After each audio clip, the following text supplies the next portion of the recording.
Welcome back. बराह रास्त लिए चलेंगे आपको कराची, जहां आसिफा भुट्टो की इब्राहिम हैदरी आमद हुई है और ये मनाजिर भी आप अपनी दुनिया टेलीविजन की स्क्रीन पर देख सकते हैं। अपने कारकुनान से खिताब भी कर रही हैं।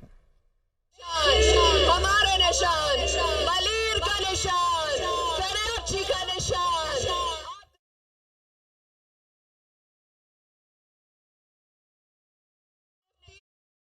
आसिफा भुट्टो इस वक्त इब्राहिम हैदरी में मौजूद हैं और अपने कारकुनान से खिताब कर रही हैं और ये उनका यहाँ का दौरा इलेक्शन कैंपेन का एक हिस्सा है। ये मनाजिर भी आप अपनी टेलीविजन स्क्रीन पर देख सकते हैं।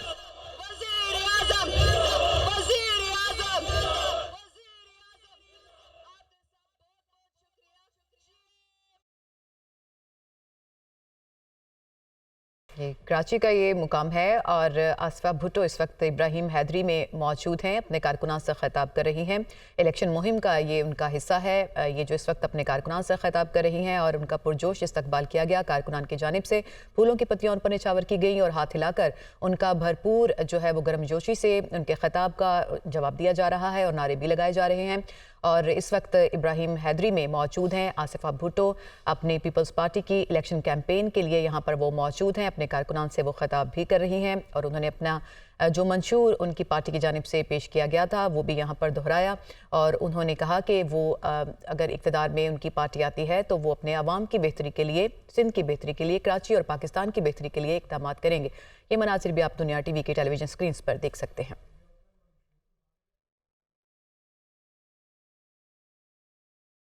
बिलावल भुट्टो ने नो डेरो में खिताब में कहा है कि 8 फरवरी को नफरत और तकसीम की सियासत हमेशा के लिए दफन कर देंगे। गालिम गलोच से शुरू होकर हम दुश्मनी की सियासत पर पहुंच चुके हैं। पाकिस्तान को सियासी, मुआशी और आइनी बहरान से निकालेंगे। किसी हादसे से पहले मुल्क को बचाएंगे। जब हम काबुल में चाय पी रहे थे, अंदाजा नहीं था कि पाकिस्तान को कितना नुकसान होगा। कुर्बानियों पर समझौता करके दहशतगर्दों से बातचीत की गई। सिलेक्टेड राज था, उसको हमने पूरी दुनिया के सामने एक्सपोज कर दिया था और हमने डट के उन तमाम कुव्वतों का मुकाबला किया जो आपके हक पे डाका मारना चाह रहे थे। हमारा सियासत में एक सियासी बहरान है। किसी को कोई फिक्र नहीं कि पाकिस्तान के अवाम कितने तकलीफ में है। पाकिस्तान की तारीख में जितना आज मुआशी बहरान है उतने हमने अपना तारीख में नहीं एक्सपीरियंस किया। जो हमारे मुआशरे में एक नफरत और तकसीम की सियासत चल रहा है, उसका असर भी पाकिस्तान के हर घर तक पहुंच रहा है। गाली गलोच की सियासत से शुरू होते हुए हम जाती दुश्मनी की सियासत पर पहुंच चुके हैं। तो आज समझता है कि उनका मुखालिफ के साथ किया जा रहा है। उनको जानना चाहिए कि कल उनके साथ यही होगा। पाकिस्तान के अवाम इंशाअल्लाह ताला फरवरी 8 को हमेशा के लिए इस नफरत और तकसीम की सियासत को दफन करेंगे। हम ऐसे हुकूमत बनाएंगे जो अवामी हुकूमत होगा, जो अवाम का नुमाइंदगी करते हुए और जो दहशतगर्दी का एक बार फिर सर उठ रहा है, इंशाअल्लाह ताला मैं उस सर को काटूंगा। मुस्लिम लीग नून की चीफ ऑर्गेनाइजर मरियम नवाज ने कहा है कि तरक्की का सफर जहां रुका था वहीं से शुरू करेंगे। शेर को फतह दिलाओ, पहले की तरह आपके लिए दिन रात एक कर देंगे। कहीं से मेट्रो और कहीं से ऑरेंज लाइन गुजर रही है। आपको जगह जगह नवाज शरीफ और शहबाज शरीफ की खिदमत के निशानात नजर आएंगे। वो रैली से खिताब कर रही थी। शेर को फतह से हमकिनार कराओ, इंशाअल्लाह आपकी खिदमत में दिन रात एक कर देंगे पहले की तरह।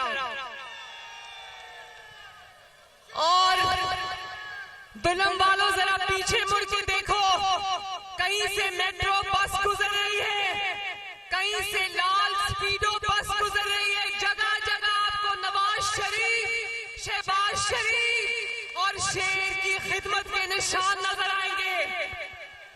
पिछले 5 साल में जब घुस बैठी है लाहौर में, घुस कर कब्जा कर लिया, तो देख लो वो खिदमत के निशान जो मुस्लिम लीग नून छोड़कर गई थी वो आज भी वही है। इन घुसपैठियों को 8 फरवरी को उठा के लाहौर से बाहर फेंक देना। 8 फरवरी के बाद तरक्की तरक्की का पहिया जहां से रुका था वहीं से शुरू करेंगे। जितनी मोहरें शेर पे लगेंगी उतनी तेजी से तरक्की होगी इंशाल्लाह। अहम खबर आपको दें कि इलेक्शन कमीशन ने रजिस्टर्ड सियासी जमातों की नई फहरिस्त जारी कर दी है। पाकिस्तान तहरीक इंसाफ बगैर सरबराह के रजिस्टर्ड जमातों में शामिल है और इलेक्शन कमीशन के पास इस वक्त 166 रजिस्टर्ड सियासी जमातें हैं। गुज़िश्ता हफ्ते इलेक्शन कमीशन ने 13 जमातों को डी लिस्ट कर दिया था, तो इस तरह से जो रजिस्टर्ड जमातों की फहरिस्त जो है वो शामिल कर दी गई है। इससे मुतालिक मजीद तफसीलात लेंगे नुमाइंदा दुनिया न्यूज़ वकार सैयद से। जी वकार, क्या डिटेल्स हैं?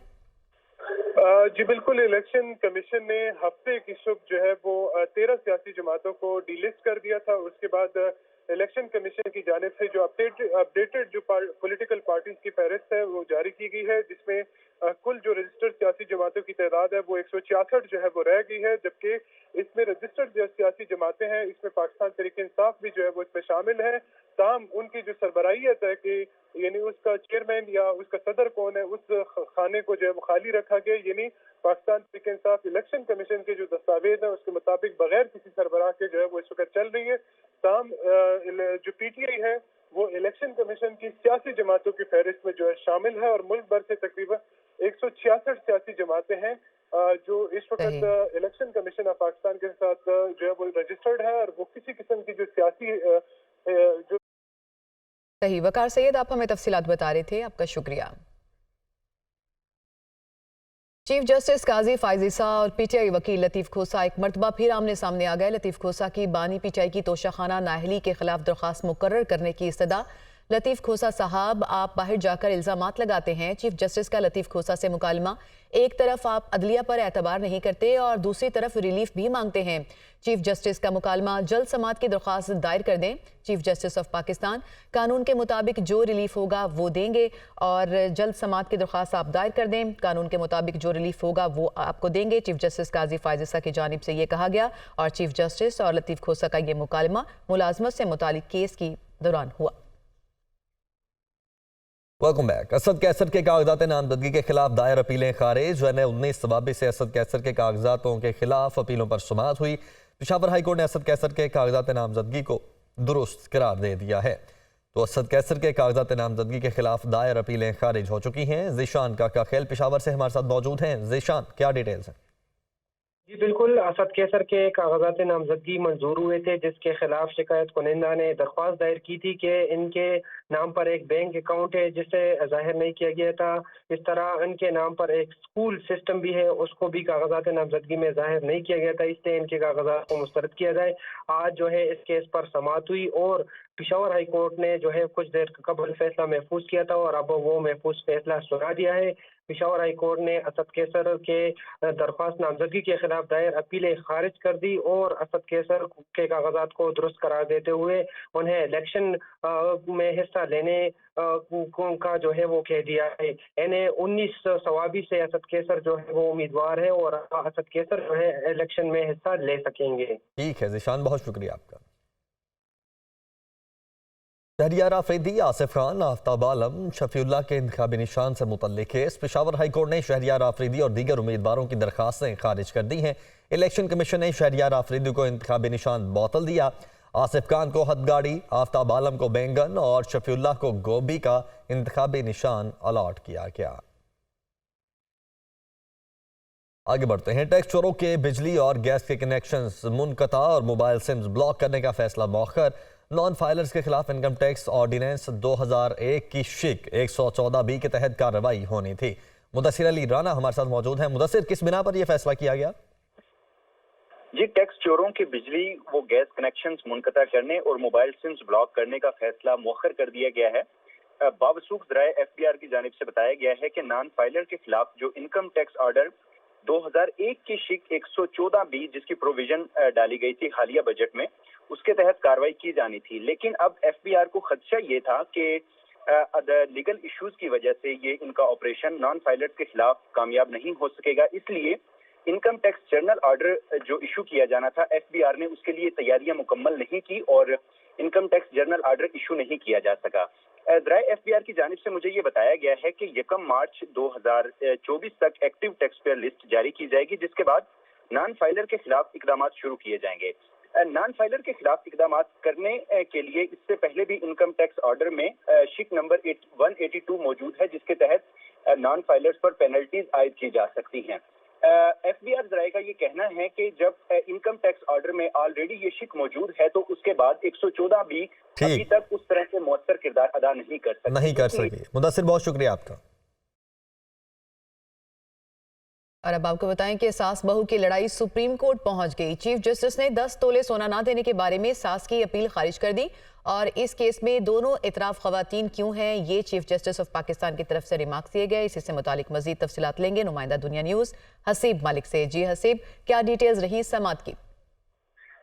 देखिए, ये 10 तोला सोने का मामला था जिसके ऊपर सास और बहू के दरमियान लड़ाई हुई और मामला सुप्रीम कोर्ट पहुंच गया। आज समाअत हुई थी। Chief justice of Pakistan justice Qazi Faez Isa की सरबराही में 3 रुकनी बेंच था जिसने ये समाअत की है और अदालत की तरफ से ये इस्तफसार किया गया कि इस केस में दोनों अतराफ खवातीन क्यों हैं, जिसके ऊपर अदालत में जो चीफ जस्टिस थे उनकी तरफ से ये कहा गया कि इसके सास का इस केस से क्या ताल्लुक है, जिसके ऊपर वकील जो थे, वकील सफाई, उनकी जानिब से बताया गया ये झगड़ा सास और बहू के दरमियान है और 10 तोले का है, जिसके ऊपर अदालत की तरफ से इस्तफसार किया गया कि क्या बहू को तलाक हो चुकी है, जिसके ऊपर जो वकील थे सास के जुल्फिकार नकवी, उनकी तरफ से अदालत को बताया गया कि तलाक हो चुकी है और 3 बच्चे भी उनके हैं, जिसके ऊपर अदालत की तरफ से ये पॉइंट उठाया गया कि क्या उन्हें हक महर दे दिया गया है और अदालत ने जो है चीफ जस्टिस और सास की अपील इस सिलसिले में खारिज कर दी गई है। हसीब मालिक, आप हमें तफसीलात बता रहे थे, आपका बहुत शुक्रिया।